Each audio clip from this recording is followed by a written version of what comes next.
My parents took my children and did not give them back for 6 months and turned them against me. I sued them and got them back. When I left my husband, it wasn't a decision I made lightly. Our marriage had been crumbling for years, but the final straw came when his verbal outbursts became something I couldn't shield my children from. They were too young to understand the shouting, the accusations, the tension that filled every corner of our home, but I knew they felt it. I couldn't let them grow up in that environment, so I made the hardest decision of my life. I left. With nowhere else to go, I turned to my parents, hoping they could provide a safe, stable environment for my children while I figured out what to do next. I told myself it was temporary, just a few months to find a job, secure an apartment, and finalize the divorce. At first, everything seemed fine. My parents welcomed the children with open arms, showering them with love and attention. I was grateful, and for a while it felt like I'd made the right choice. The kids were happy, playing in the backyard I'd grown up in, while I spent my days juggling work and meetings with my lawyer. But beneath the surface, cracks were forming. My parents began to offer unsolicited advice on how to raise the kids, questioning my choices and suggesting that maybe I wasn't as capable as I thought I was. I brushed it off and chalked it up to being overprotective. After all, they were just trying to help, right? I had no idea what I was in for. As the months went by, the tension grew. My parents began to set strange limits. They insisted that I couldn't visit the kids during the week because it would disrupt their routine. Weekends also became off limits for equally flimsy reasons. When I called, the children often sounded hesitant, as if they were being coached. My daughter, usually bubbly and full of stories, gave me short, careful answers. My son barely spoke. It broke my heart, but whenever I voiced my concerns, my mother dismissed them. "You're imagining things," she said once, her voice laced with condescension. "You're just adjusting. You're the one who left, remember?" Her words stung. I'd left them with her because I trusted her, not because I didn't care. But something didn't add up. The first real red flag came when my daughter let something slip during a phone call. "Grandma says we're lucky to be here because you don't want us anymore," she said, her voice small and uncertain. My heart dropped. I felt a surge of anger, but I kept my tone calm. "That's not true," I said firmly. "You know I love you, right?" Before she could answer, my mother's voice cut in. "It's time for bed," she said sharply, and the line went dead. I sat there staring at my phone, my hands shaking. That was the moment I realized my parents weren't just helping, they were actively working against me. I couldn't ignore it anymore. My parents were deliberately driving a wedge between me and my children. The idea that they might be manipulating my children, filling their heads with lies about me, was both infuriating and devastating. I decided to confront them. The following weekend, I showed up unannounced. As soon as I walked through the door, I could feel the tension in the air. My kids looked at me, then quickly turned their attention back to the TV, as if they'd been told not to engage with me. "I need to talk to you," I said to my mother, trying to keep my voice calm. She crossed her arms and sighed, clearly annoyed. "We're in the middle of making dinner. Can't this wait?" "It can't," I said firmly. We stepped into the living room and my father joined us, standing behind her like a silent enforcer. "What's this about?" my mom asked, her tone icy. I didn't mince words. "The kids are telling me things you said about me. That I don't love them, that I left them because I didn't want them. What's going on?" My dad frowned, but it was my mom who spoke. "We're just being honest with them," she said coolly. "They deserve to know why their mother left them." Her words hit me like a punch. "I didn't abandon them," I shouted. "I trusted you to take care of them while I got my life together. And this is how you repay me?" My father stepped in, his voice deep and threatening. "Lower your voice. You're upsetting the kids." I realized then that they weren't going to back down. They saw themselves as the rightful guardians of my children, and they had no intention of letting them go. I left that day more determined than ever. If they were going to play dirty, I was going to fight back with everything I had. I couldn't sleep that night. My parents' betrayal gnawed at me, and the thought of my children being manipulated into thinking I didn't care about them kept me awake. I knew I couldn't let this go on. The next morning I began researching custody laws and contacting attorneys. It wasn't easy, money was tight, and I wasn't sure where to start. But after a few consultations, I found an attorney who seemed both competent and compassionate. As I explained the situation, she listened intently, her expression growing more serious with each word. "This isn't just a custody battle," she said. "It sounds like your parents are engaging in parental alienation. The courts don't look kindly on that." Her words gave me a ray of hope. For months I had felt powerless, but now I had someone on my side who knew how to navigate the system. Over the next few weeks, my lawyer helped me gather evidence. I compiled every text message and email exchange with my parents, highlighting their controlling behavior and refusal to let me see my children. I also documented the times my children mentioned being told lies about me. Meanwhile, I continued to reach out to my children. I called them every day, even if the conversations were short and tense. I wanted them to know that I was still here, still fighting for them, even if they didn't fully understand what was happening. The legal process was slow, but I felt a growing sense of determination. My parents had crossed a line, and I wasn't going to let them rewrite the history of my relationship with my children. As my legal preparations gained momentum, my relationship with my parents deteriorated. They seemed to sense that I wasn't going to back down, and their behavior became even more manipulative. One day I called my daughter during lunch and she whispered, "Grandma said you might not want to call us anymore. She said it's easier for everyone if we just stay here forever." My heart broke, but I remained calm. "I will always want to talk to you, sweetheart," I said quietly, knowing that my mother was probably hovering nearby, listening to every word. Shortly after that call, my parents stopped returning my phone calls altogether. When I visited their house, they wouldn't let me pass the front door, claiming the kids were busy with homework or too tired to see me.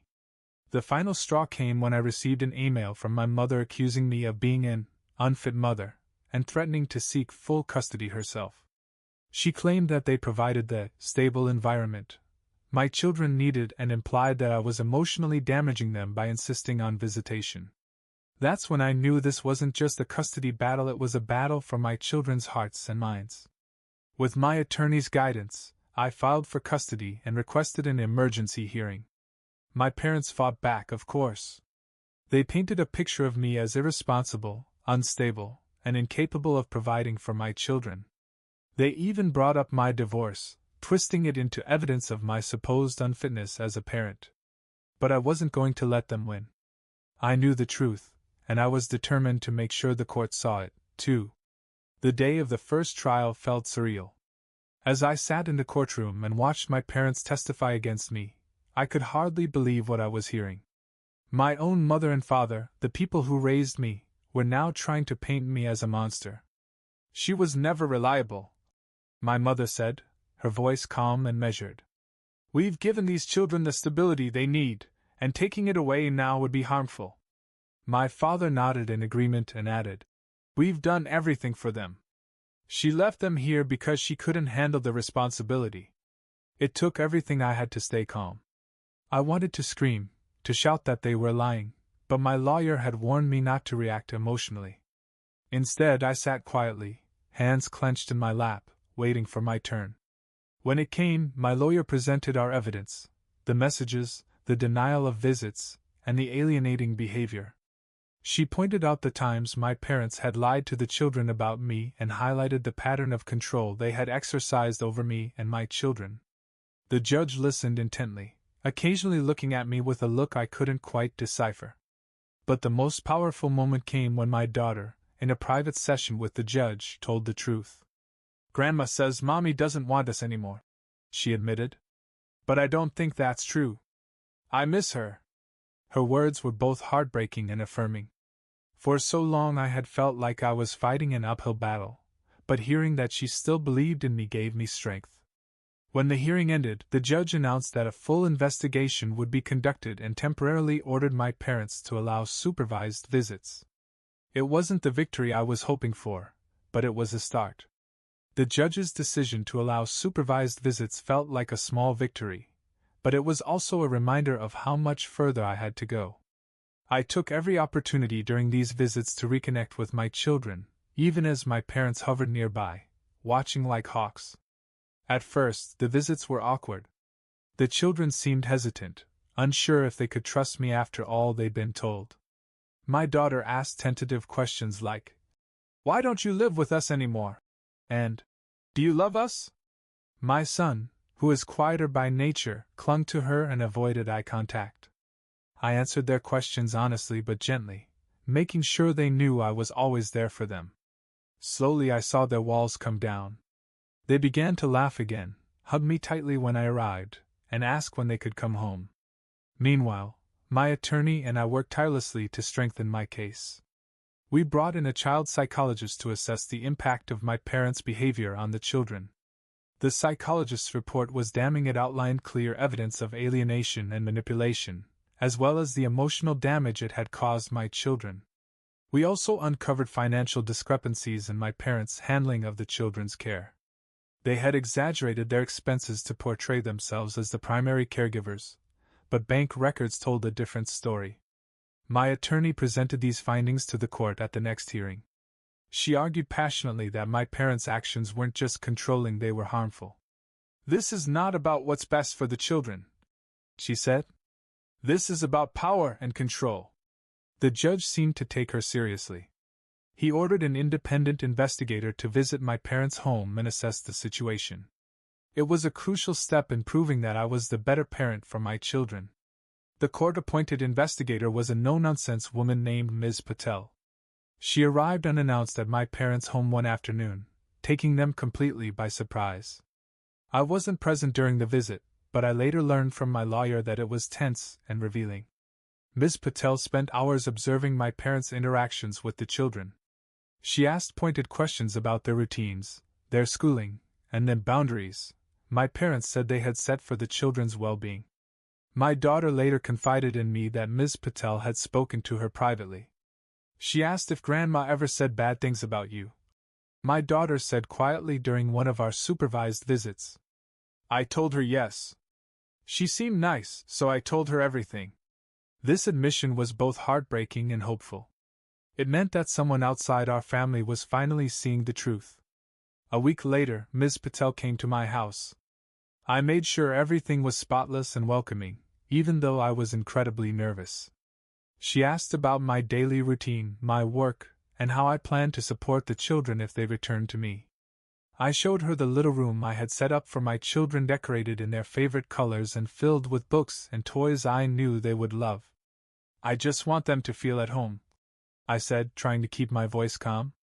Ms. Patel didn't reveal much during the visit, but her kind smile as she left gave me a glimmer of hope. 2 weeks later, Ms. Patel filed her report with the court. My lawyer called me as soon as she received a copy. "It's good news," she said. "The investigator's findings are very favorable to your case." The report detailed numerous instances of my parents' alienating behavior.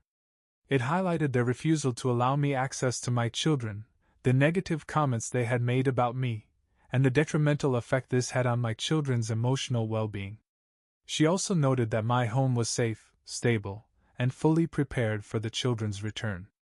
Ms. Patel recommended that the court grant me full custody with limited supervised visitation for my parents. Hearing those words felt like a weight had been lifted from my shoulders. For the first time in months, I allowed myself to believe that this nightmare might actually come to an end. The final custody hearing was tense. My parents, flanked by their lawyer, seemed confident, as if they believed they could still manipulate the outcome. I tried to keep my composure, but the sight of my children sitting next to them, looking unsure and nervous, made my heart ache.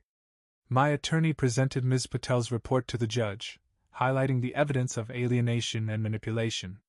She spoke passionately about my devotion to my children and my willingness to provide them with a stable and loving home. When it was my parents' turn to speak, they doubled down on their accusations. My mother claimed that I was too busy with my own life to be a good mother, while my father argued that they had rescued my children from an unstable environment. But the judge wasn't convinced. He questioned them about the report, especially the findings that they had intentionally interfered with my relationship with my children. Their answers were evasive and defensive, and it became clear that they had no real justification for their actions. Finally, the judge made his decision. He granted me full custody of my children, citing the harmful effects of my parents' behavior and their attempts to alienate the children from me. My parents were granted supervised visitation, but only under strict conditions. The judge's words hit my parents like a hammer. My mother's face turned pale, and my father looked as if he couldn't believe what he was hearing. Meanwhile, tears were streaming down my face not from sadness, but from relief.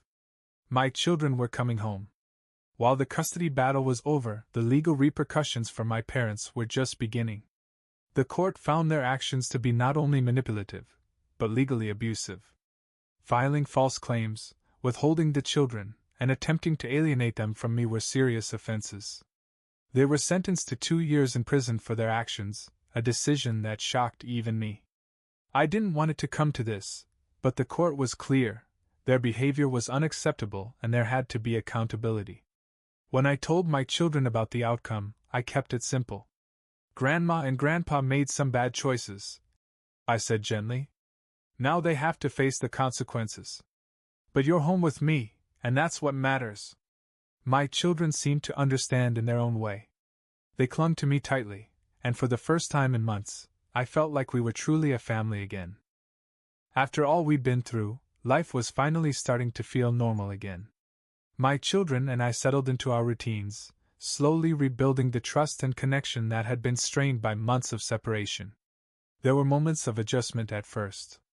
My daughter would occasionally ask about my parents, wondering why they couldn't visit. My son, quieter and more reserved, would sometimes get anxious if I left the room for too long. But I reassured them every chance I got, reminding them that they were safe, that I wasn't going anywhere. In time, those wounds began to heal. I threw myself into being the best mom I could be, balancing work and family while making sure my children knew they were my top priority. I found joy in the little things: reading bedtime stories, cooking dinner together, even helping with school projects. As for my parents, I struggled to reconcile my feelings for them. They were in prison now, paying the price for their actions, and while part of me felt vindicated, another part of me mourned the loss of the people I had once trusted. But life has a way of moving on, even when you're not sure how to let go of the past. About a year after the custody battle, I met a new man. He was kind, patient, and understanding, and most importantly, he adored my children. At first I was cautious. I didn't want to disrupt the stability we had worked so hard to build. But over time, he became a source of support and comfort for all of us. One night, as we sat together after dinner, my daughter climbed onto his lap and said, "You make Mommy smile a lot." I couldn't help but laugh, and tears came to my eyes. For the first time in a long time, I felt like we were finally moving toward a brighter future. My husband, the children's father, remained distant, uninterested in their lives. At first it hurt, but over time I realized it was a blessing in disguise. He had made his choice, and I had made mine. Now, surrounded by my children and a renewed sense of hope, I knew we would be okay.